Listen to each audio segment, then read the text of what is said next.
oil prices trading in Asia today looking quite robust, with a nice in terms of the height of oil prices, if indeed that is nice to you, $95.69 on Brent, somewhat of an upward momentum all week. And certainly there does seem to be a sense that we've shifted from what was a fairly dominant narrative of demand destruction and global recession to now one being more about supply uncertainty and tightness coming back into the market.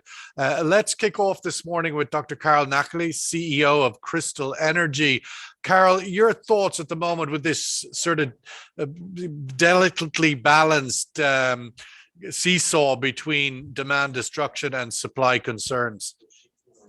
Good morning, Sean. Good morning, everyone. Well, I think, for the demand destruction, it's not something that becomes visible very quickly. We have to look at it more from a long-term perspective and long-term trend. So in a few years' time, you and I may be having the same conversation, and I could be able to back up what I'm saying with more robust data.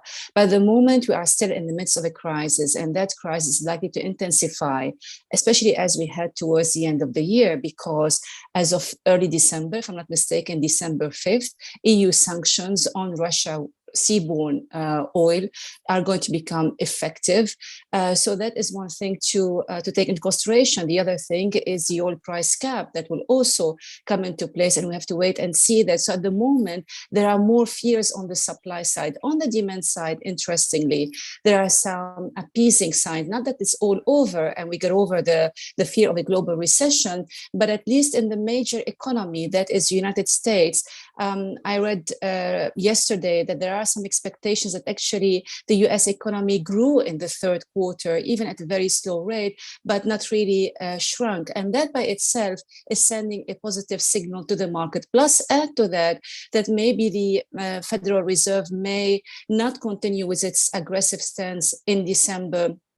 So they might continue for November, but not really in December. And this kind of also ease the burden, if you want, on the fear of demand destruction. So this is a situation today, but it's likely to change maybe tomorrow or next week, as we are still in a period of high volatility and high uncertainty in the market.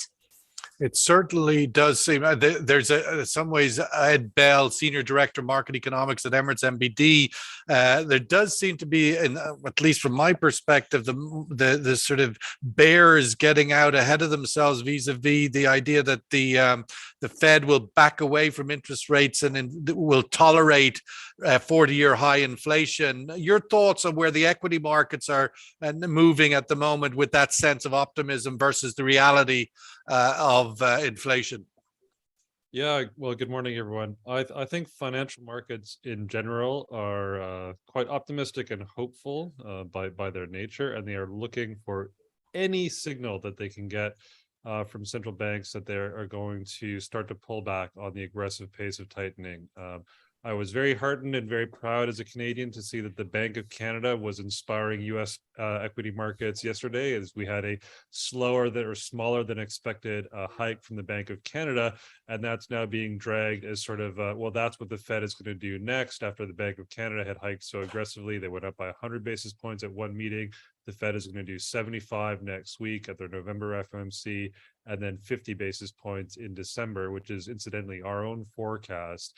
But I think when you really dig through the messaging from the Fed, yes, there is the start of this discussion that we will get to a peak at some point in the Fed funds rate. But every time that we hear that commentary, there's also somebody else, a regional Fed president, for instance, who says that we might need to get interest rates, policy rates ahead of inflation, above inflation. And if we don't have the CPI index in the US falling steadily over the next several months, we could stabilize with prices in the US at 4.5% plus growth year on year. And then you'd be talking about a policy rate at 5% plus. I think the market has woken up to that as a real possibility, as a real prospect for the middle point of 2022. But for right now, any sign that we see a blinking by central banks is being seized on very positively. Also, the kind of turbulence and the noise that has been generated out of the UK with the political transformation or political change there has kind of overwhelmed, I think, a lot of the broader inflation narrative discussion as far as financial markets and currency markets are concerned. So once that beds down, once we get a clear view on what is happening in the UK and how the Bank of England is going to respond, then I think we can also start to look at the bigger macro picture at a more holistic level. Rafiq Latta, senior correspondent at Energy Intelligence. Rafiq, back to the basic reality of supply tightness. If OPEC Plus is cutting 2 million barrels of quota, if indeed it only ends up being 1 million in physical barrels, that's still a very, very tight market going into the end of the year. Yeah, it is. And I think the key phrase you used in your opening question was uncertainty. You know, there is just no certainty at all about what is going to happen on the supply side, and so I think there's big questions over how much OPEC will cut, what they can deliver. Certain key producers such as Iraq, we're going to see a cut from Saudi Arabia and UAE, but elsewhere it's all up in the air. You know, the West African producers have been hemorrhaging capacity over the last couple of years, and they don't seem to be able to get it back. So, in actual fact, the final cut might be less than we expect. Nevertheless, it was a very bullish signal, the decision that clearly has caused a lot of geopolitical angst in Washington, and on the other side, we're not sure exactly how long Washington's going to continue with these SPR releases, whether it's going to be a one-stop hit or if it's going to go longer. I think a lot's going to depend on the meeting coming up in December.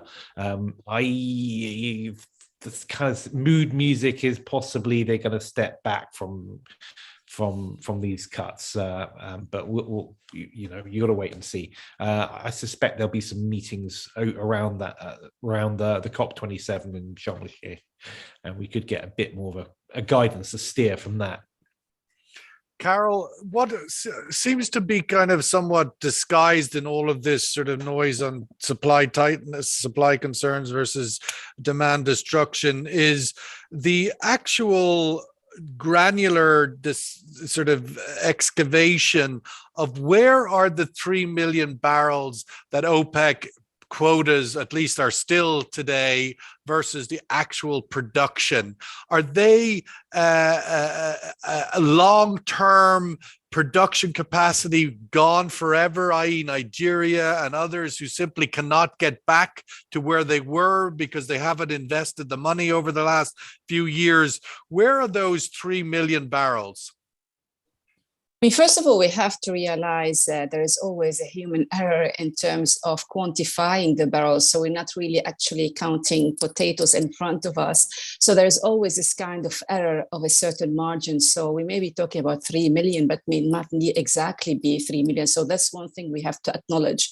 So realizing that error, and then we put it on the side.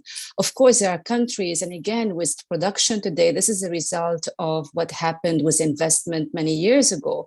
And if you look at the countries that have been struggling to meeting their quotas, these are the countries that have had issues with investment. They don't have issue with the resources in the ground. You mentioned Nigeria. Nigeria is sitting perhaps on the largest deep water and ultra deep water offshore resources for oil and gas in the world. Yet when you look at their production, it's going to be disconnected from what is the reality on the ground or below ground because of policy uncertainty. It took years for the Nigerian government to approve a law that would set up the new terms for oil and gas investment, the tax terms, the fiscal terms. And yet when they finally passed that bill, long-awaited bill, the tax terms were not really quite encouraging for investment, particularly in more difficult areas.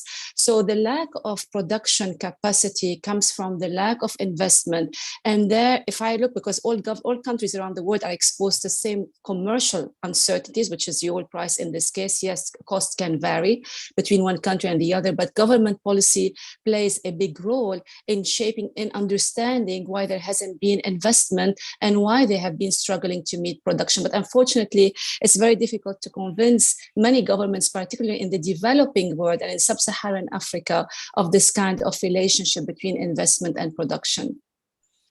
And the other factor that seems to be obviously been tracking the US tightening cycle has been the soaring dollar. If we do indeed start to see a plateauing or an easing off of the Fed tightening cycle, where does the dollar go and hence its impact then on demand destruction? Yeah, notionally that would start to cap off the move that we have seen in the dollar, which has been pretty astonishing against virtually all currencies this year, whether in developed markets or in emerging economies, and adding, I think, to the negativity around global growth. I mean, a strong dollar is always pretty toxic for global trade. And, notionally it should be bad for commodities, but there are obviously a lot of idiosyncratic variables at play in the energy markets that's supporting oil prices this year.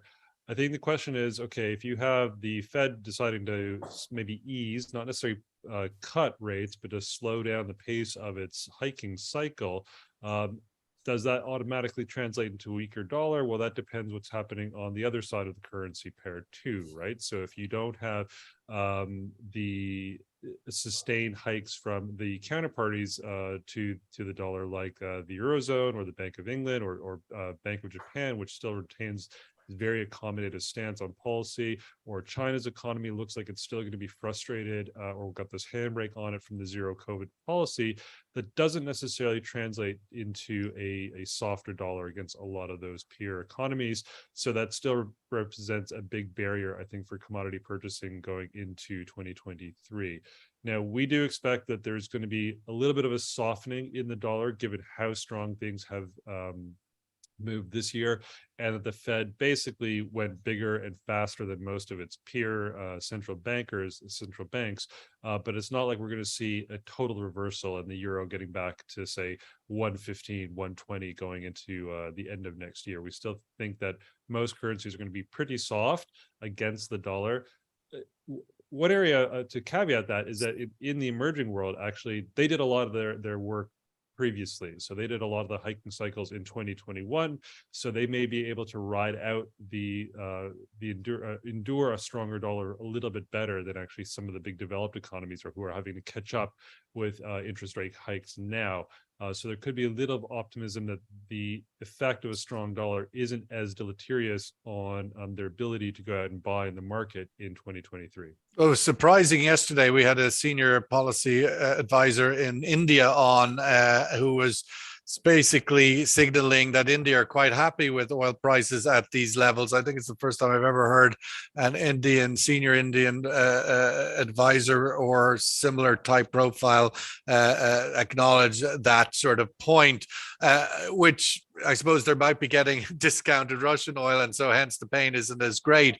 But Rafiq, I wanted to get your thoughts on the current sort of supply, possibly demand balance getting a little bit more concerning in terms of the tightness, with the news overnight that China have announced the plans to increase their number of flights in over the next 6 months. China are planning to double capacity of flights in and out of the country after the sort of COVID lockdown, which is still well below where it was. But ultimately, the first signs of a post-party Congress meeting that China may start opening the door a little bit, and hence with it, demand for oil.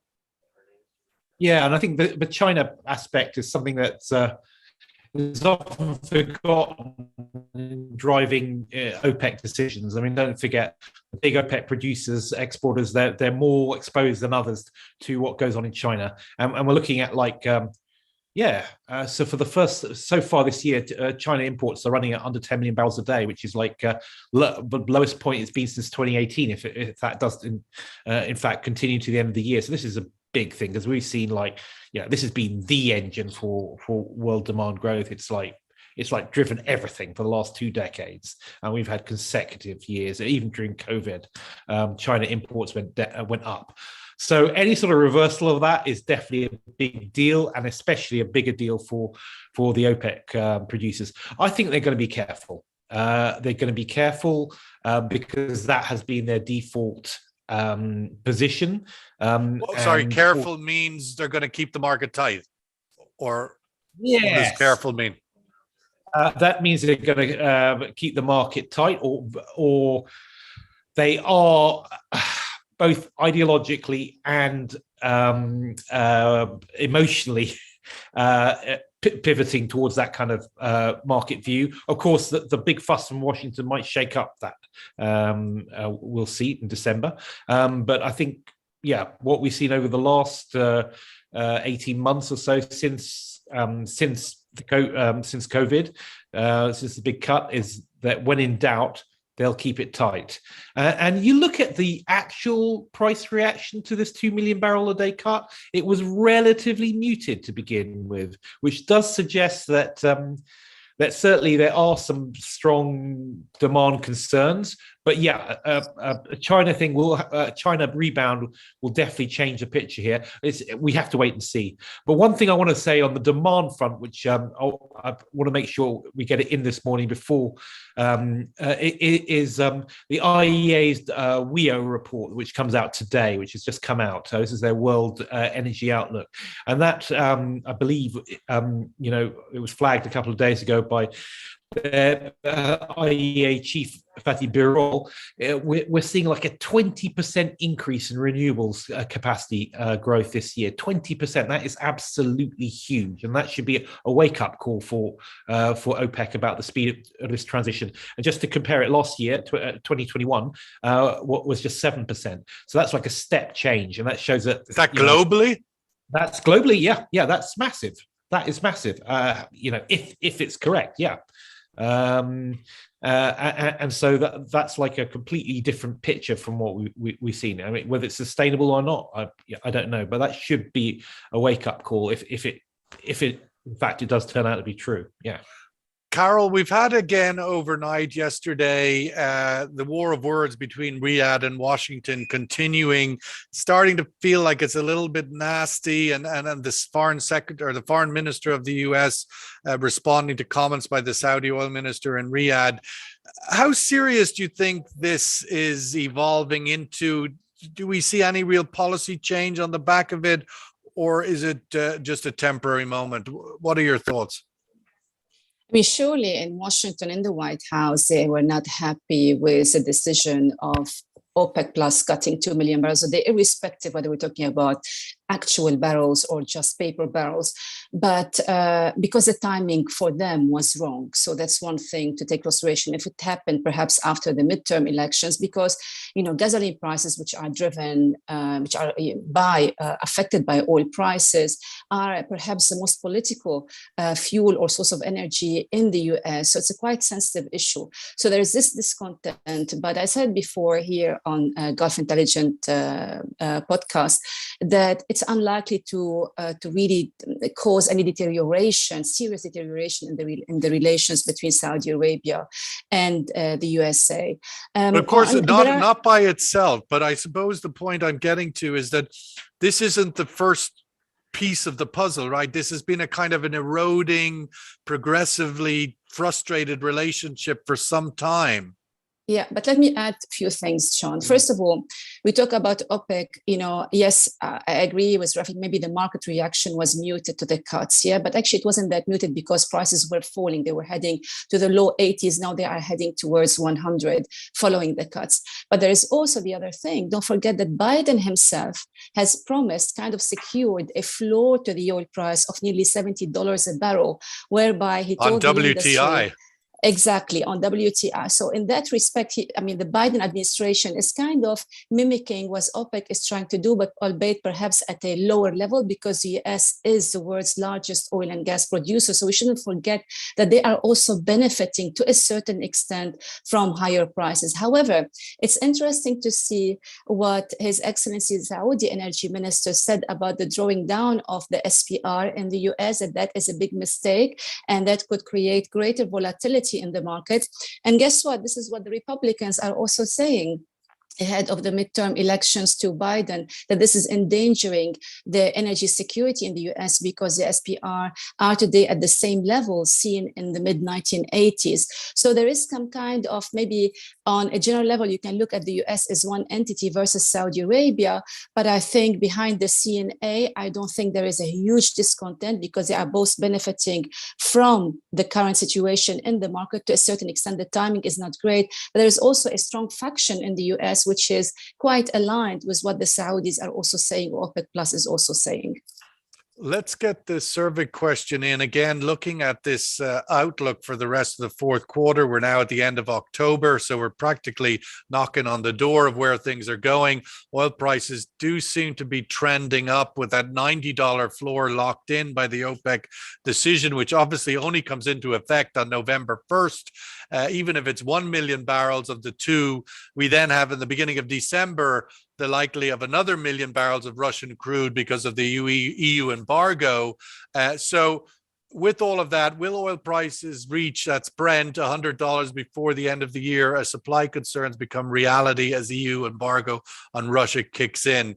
Ed, your thoughts on that? I mean, ultimately the gathering forces now, Fed looking like they're going to back away from the full Monty, we've got the OPEC decision, we've got the EU embargo coming, and we've China returning. I mean, we've the perfect storm for getting over the $100 mountain. Your thoughts? Yeah, we do expect to see oil prices higher in Q4 than where we had been in particularly July, or sort of the August into September kind of period, which is, hey, it's great for the GCC economies. It's not so great for everyone else in the world who has to endure higher oil and higher gasoline prices. But as you said, all the confluence of supply factors is going to come in and bite this market that has been squarely focused on the negativity around recession. Well, hey, you know, if you look at a lot of the US data, it doesn't scream recession. Jobs are still good. Consumer confidence is still very strong.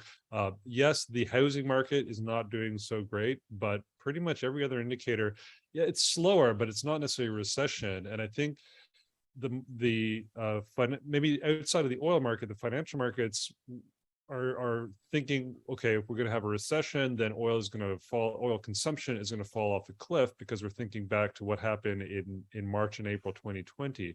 We're not going to have that kind of a recession if we do get one in the United States. If we look at what happened in the financial crisis, oil consumption fell, but it did not collapse. We had, about 1.5 million barrel a day decline that was easily came back in terms of about an 18-month recovery period that it was exceeded. So if we have that kind of picture, along with all of these major constraints around the supply side, then I think the case for oil prices to square up much higher going into 2023 remains very sound. And to the point about the SPR rebuild from the United States, well, hey, that would be great if producers in the US are actually investing. They're not.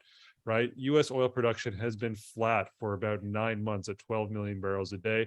The EIA keeps trying to pump it up in their STEOs every month, say, yeah, it's going to be increasing again going into 2023. Well, sort of show me the impact, show me the evidence that E&P firms are investing for higher production, not just to keep production stable, and then we can maybe see the US increasing production steadily, but it's so far not the case. Rafiq, I mean, that's a good point. Ultimately, you brought up earlier, the 2 points combined, what Ed just mentioned, and your point earlier about the IEA report of a 20% increase on renewables.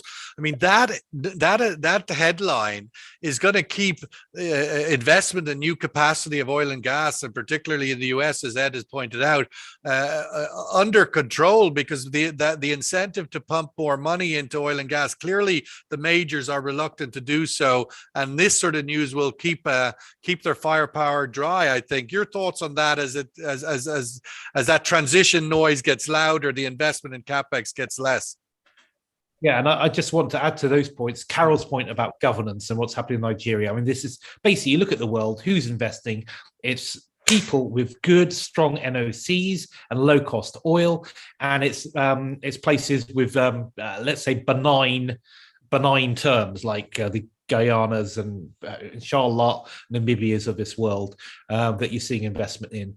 Really, there is not a lot going on out there. It's shocking when you consider the prices. Yeah, so yes, I think long term it's bullish, and the signals aren't great. And you look at what the EU has been doing, and it's repeatedly gone on saying we want more supply. But when push come to shove, it hasn't really come up with the goods on giving long-term contracts. And so, yeah, the long-term investment incentive is really not there unless you have really good, unless you're in a unique position of having really really low cost terms, or B, terms are so great that you're going to make massive profits. Yeah. Rafiq, we mentioned earlier, obviously, the Saudi oil minister talking in recent days. One of the things he did say, as you would expect perhaps, but nonetheless, that they could be ready to increase again if indeed the market might require it. There is a big meeting in December. Your thoughts on that as an option? I mean, from the point of view of that scale of adjustment within OPEC plus, as you said earlier, their tendency is to remain tight. But given what's happening with the EU in December and everything else, would you rule out any increase over the winter? I certainly wouldn't rule it out. I mean, I think they made a slight mistake, OPEC, in changing. They were having these monthly meetings whereby, had this amazing virtues. You could react very quickly to any sort of shift in the market or swing in the market. And now they're putting it to, I think, 6 monthly after this December one. I suspect that it's not going to hold like that because we're seeing there's just too much turbulence. And basically, people are messing around with the market in terms of supply with these SPRs. I mean, whether you call it necessary or helping, it depends on. There's a lot of intervention, price caps, and my point. SPR releases. Whether it be positive or negative, there is a lot of intervention. It's they do need this hand on the steering wheel. So yeah, they could most certainly be some sort of increase, but. Yeah, I think So there's a whole lot of disruption around, and it's impossible to call. Last word with you, Carol, with the survey result as regards reaching 100 before the end of the year. At least this room thinks that's definitely on the cards. Carol, we have today the ECB announcing their rate hike. The real sort of waiting is for the commentary afterwards, the press conference. What's the forward guidance? One would think the same when the Fed meets. I think it's November 2nd with their announcement. It's all about the forward guidance. What's your sense of where all that's going? We're going to see a little bit more, I wouldn't say like a divergence, but for example, I just want to go back to, I think it was Ed who mentioned the Bank of England. I mean, the Bank of England, for instance, they clearly said that they were not going to, they cannot really make any serious announcement about interest rate without knowing where the government budget is going. And we saw yesterday how the government announced that they were going to take their time and delay a little bit the budget by, I don't know, maybe by a few months or a few weeks, we'll see. In Europe, even though they might per se will continue most likely with their policy, but don't forget they have been much less aggressive than, for example, the Federal Reserve in the US, and they have been starting from a lower base. So I think they would continue with their policy, this nimble approach, but I think they have been much more cautious because they started from a different position than with the US Federal Reserve. And in the US, so far, we should expect the same policy for November. Maybe in December, the tide will move, but there are so many moving parts around that might reverse their decision. We have to wait and see, but it will be an exciting 2 months, I would say, ahead of the end of this year. It's a place to wrap up with Brent crude at 95.55. We'll be interested to see where it goes when we all meet on Monday morning at ADIPEC in Abu Dhabi, the world's largest oil and gas exhibition, and the sense of optimism for the industry. Clearly, things for a year in which oil prices on Brent have remained and will continue without some major shock, that the average price on Brent will be $100 a barrel. And for those NOCs, as was referenced to earlier, that will be the ones who will be investing. We'll see and hear a lot about it next week. Thank you, Carol. Really appreciate your insights this morning. Rafiq in Cyprus and Ed Bell, of course, in Dubai. Really appreciate your insights. Thank you very much. Have a great weekend. We'll catch up with everybody next week. Thank you. All the best. Thank you. Bye-bye.